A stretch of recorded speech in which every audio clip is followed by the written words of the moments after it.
Hi friends, ಎಲ್ರಿಗೂ ಮಲ್ಲಿಗೆ mart ಚಾನೆಲ್ಗೆ ಸ್ವಾಗತ. ಇವತ್ತು ನಾನು ಬಾಳೆಕಾಯಿಂದ ಪೋಡಿ ಹೇಗೆ ಮಾಡೋದು ಅಂತ ತೋರಿಸ್ಕೊಡ್ತಾ ಇದ್ದೇನೆ. ನೋಡ್ಲಿಕ್ಕೆ ನೋಡಿ ಎಷ್ಟು ಚೆನ್ನಾಗಿದೆ, ತಿನ್ಲಿಕ್ಕೆ ಕೂಡ ಅಷ್ಟು ರುಚಿಯಾಗಿದೆ. ಈಗ ಹೇಗೆ ಮಾಡೋದು ಅಂತ ನೋಡೋಣ ಬನ್ನಿ. ಇಲ್ಲಿ ನಾನು 2 ಬಾಳೆಕಾಯಿಯನ್ನು ತಗೊಂಡಿದ್ದೇನೆ. ಇದು ಪದಾರ್ಥದ ಬಾಳೆಕಾಯಿಯೇ. ಅದರ ಸಿಪ್ಪೆ ಎಲ್ಲ ತೆಗಿಬೇಕು. ತಗೊಳ್ಳುವಾಗ ಕೈಗೆ ಸ್ವಲ್ಪ ಎಣ್ಣೆಯನ್ನು ಉಜ್ಕೊಳ್ಳಿ. ಉಜ್ಜಿದ್ರೆ ಕೈ ಎಲ್ಲ ಕಪ್ಪಾಗುದಿಲ್ಲ. ಆನಂತರ ಆರಾಮಾಗಿ ಸಿಪ್ಪೆ ಎಲ್ಲ ತೆಗೆದುಕೊಳ್ಬೋದು. ಇಲ್ಲಿ ನಾನು ಮೇಲಿನ ಒಂಚೂರು ಸಿಪ್ಪೆಯನ್ನ ತೆಗೆದುಕೊಳ್ತಾ ಇದ್ದೇನೆ. ಪೂರ್ತಿ ತೆಗಿಬೇಕಂತಿಲ್ಲ. ಮೇಲ್ಗಡೆ ಒಂಚೂರು ತೆಗೆದ್ರೂ ಒಳ್ಳೇದೇ ಅದು.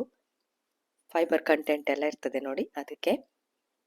ನೋಡಿ ನಾನಿಲ್ಲಿ ತೆಗೆದು ಕಟ್ ಮಾಡಿ ಉದ್ದುದ್ದಕ್ಕೆ ಕಟ್ ಮಾಡಿ, ತೆಳ್ಳಗೂ ಅಲ್ಲ ದಪ್ಪನೂ ಅಲ್ಲ, ಆ ತರ ಕಟ್ ಮಾಡಿ ನೀರಲ್ಲಿ ಹಾಕೊಂಡಿದ್ದೇನೆ. ಇದೇ ತರ ಕಟ್ ಮಾಡ್ಬೇಕಂತಿಲ್ಲ, ನಿಮ್ಗೆ ಯಾವ ತರ ಬೇಕೋ ಆ ತರ ಕಟ್ ಮಾಡ್ಕೊಳ್ಬಹುದು. ಈ ತರ ಕಟ್ ಮಾಡಿದ್ರೆ ಉದ್ದುದ್ದಕ್ಕೆ ಮಾಡಿದ್ರೆ ಫಿಶ್ ಫ್ರೈ ಮಾಡ್ತೇವೆ ನೋಡಿ, ಆ ತರ ಆಗ್ತದೆ. ಅದಕ್ಕಾಗಿ ಕಟ್ ಮಾಡ್ಕೊಂಡಿದ್ದೇನೆ. ಈಗ ಮ್ಯಾರಿನೇಟ್ ಮಾಡ್ಕೊಳ್ಳಿಕ್ಕೆ ಒಂದು ಬೌಲ್ ತಗೊಳ್ಳಿ. ಅದಕ್ಕೆ 1-2 ಸ್ಪೂನ್ ಅಷ್ಟು ಕೆಂಪು ಮೆಣಸಿನ ಪುಡಿ ಹಾಕ್ತಾ ಇದ್ದೇನೆ. ಹಾಗೆ ಸ್ವಲ್ಪ ಅರಿಶಿನ ಪುಡಿ, ಸಾಂಬಾರ್ ಪುಡಿ ಇದ್ರೆ ಅದು ಕೂಡ ಹಾಕೋಬಹುದು. ಕೊತ್ತಂಬರಿ ಬೀಜದ ಪುಡಿಯನ್ನ ಸ್ವಲ್ಪ 3 ಸ್ಪೂನ್ ಅಷ್ಟು ಹಾಕೊಂಡಿದ್ದೇನೆ, ಜಾಸ್ತಿನೇ ಹಾಕೊಳ್ಳಿ. ರುಚಿಗೆ ಎಷ್ಟು ಬೇಕೋ ಅಷ್ಟು ಉಪ್ಪನ್ನು ಹಾಕಿ, ಸ್ವಲ್ಪ ಅರಿಶಿನ ಪುಡಿ ಹಾಕಿ, ಅದು ಸ್ಕಿಪ್ ಆಗಿರ್ಬೇಕು. ಆಮ್ಚೂರ್ ಪೌಡರ್ ಇದ್ರೆ ಅದನ್ನು ಕೂಡ ಹಾಕಿ, ಟೇಸ್ಟ್ ತುಂಬಾ ಚೆನ್ನಾಗಿರ್ತದೆ. ಎಲ್ಲವನ್ನ ನೀವು ಕೈಯಲ್ಲೇ ಮಿಕ್ಸ್ ಮಾಡ್ಕೊಳ್ಬಹುದು, ನೀರೇನ ಹಾಕೋಬೇಡಿ.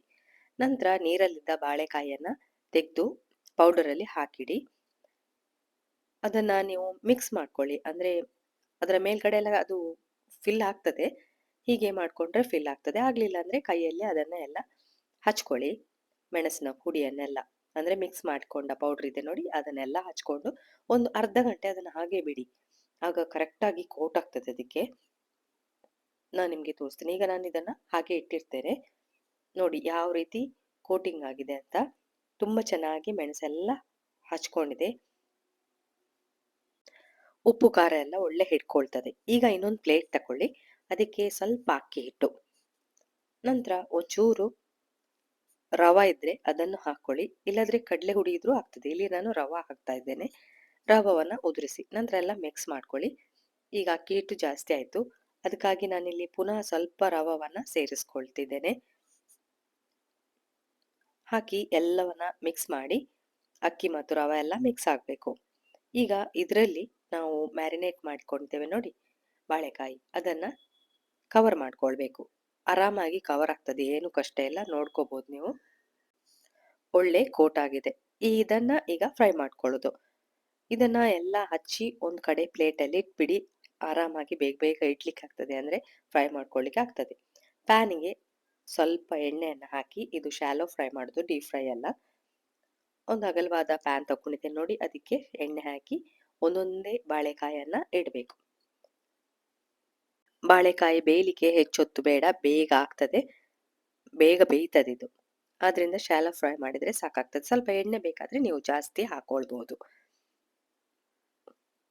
ಇದು ಮಾಡ್ಲಿಕ್ಕೂ ಸುಲಭ, ಹಾಗೆ ತಿನ್ಲಿಕ್ಕೂ ತುಂಬಾ ರುಚಿಯಾಗಿರ್ತದೆ. ಸೈಡ್ ಡಿಶ್ ಆಗಿ ಯೂಸ್ ಮಾಡಬಹುದು, ಅಥವಾ ನೀವು ಸಂಜೆ ಟೀ ಟೈಮ್ಗೆ ಇದನ್ನ ಮಾಡ್ಕೊಳ್ಬಹುದು. ಆರಾಮಾಗಿ ಮಕ್ಕಳಿಗೆ ಕೊಡ್ಬೋದು. ಹಾಗೆ ನನ್ನ ಚಾನಲ್ ಅನ್ನ ಹೊಸದಾಗಿ ನೋಡ್ತಿರೋರು ಪ್ಲೀಸ್ ಸಬ್ಸ್ಕ್ರೈಬ್ ಮಾಡಿ ನೋಡಿ. 2 ಕಡೆ ಕೂಡ ಮಗುಚಿ ಹಾಕಿ ಬೇಯಿಸ್ಕೊಳ್ಬೇಕು ಇದನ್ನ. ನೋಡಿ ಎಲ್ಲವನ್ನ ನಾನು ಮಗುಚಿ ಹಾಕ್ತೇನೆ, ಒಳ್ಳೆ ಕ್ರಿಸ್ಪಿ ಆಗ್ತದೆ. ನಿಮ್ಗೆ ಗೊತ್ತೇ ಆಗುದಿಲ್ಲ ನೀವು ಬಾಳೆಕಾಯಿ ಫ್ರೈ ಕೊಡ್ತಾ ಇದ್ದೀರಿ ಅಂತ. ಯಾರಾದ್ರೂ ನೆಂಟರು ಬಂದ್ರೆ ಅವ್ರಿಗೆ ಇದು ಫಿಶ್ ಫ್ರೈ ಆಗಿ ಕಾಣ್ತದೆ. ನೋಡಿ ಆಗಿದೆ, ಈಗ ಒಳ್ಳೆ ಫ್ರೈ ಆಗಿದೆ. ನಾನಿಲ್ಲಿ ಸರ್ವಿಂಗ್ ಬೌಲ್ಗೆ ಹಾಕೊಂಡಿದ್ದೇನೆ. ಮೇಲ್ಗಡೆ ಬೇಕಾದ್ರೆ ನೀವು ಕೊತ್ತಂಬರಿ ಸೊಪ್ಪು ಉದುರಿಸಿ ಸರ್ವ್ ಮಾಡ್ಕೋಬಹುದು. ನಾನು ನಿಮ್ಗೆ ತೋರಿಸ್ತೇನೆ ಯಾವ ರೀತಿ ಆಗಿದೆ ನೋಡಿ. ಒಳ್ಳೆ ಸೌಂಡ್ ಕೂಡ ಕೇಳ್ತದೆ, ಕರಕರ ಅಂತ. ಇದನ್ನೊಮ್ಮೆ ಟ್ರೈ ಮಾಡಿ. ಇಷ್ಟ ಆದ್ರೆ ಲೈಕ್ ಕೊಡಿ, ಕಮೆಂಟ್ ಹಾಕಿ, ಎಲ್ರಿಗೂ ಇದನ್ನ ಶೇರ್ ಮಾಡಿ. ಹಾಗೆ ನನ್ನ ಚಾನೆಲ್ ಅನ್ನು ಹೊಸದಾಗಿ ನೋಡ್ತಿರೋರು ಪ್ಲೀಸ್ ಸಬ್ಸ್ಕ್ರೈಬ್ ಮಾಡಿ. ಇನ್ನು ನಿಮಗೆ ಹೊಸ ವ್ಲಾಗ್ನೊಂದಿಗೆ ಸಿಗ್ತೇನೆ. ಪುರ್ಸೊತ್ ಮಾಡಿ ನೋಡಿದ್ದಕ್ಕೆ ಥ್ಯಾಂಕ್ ಯು.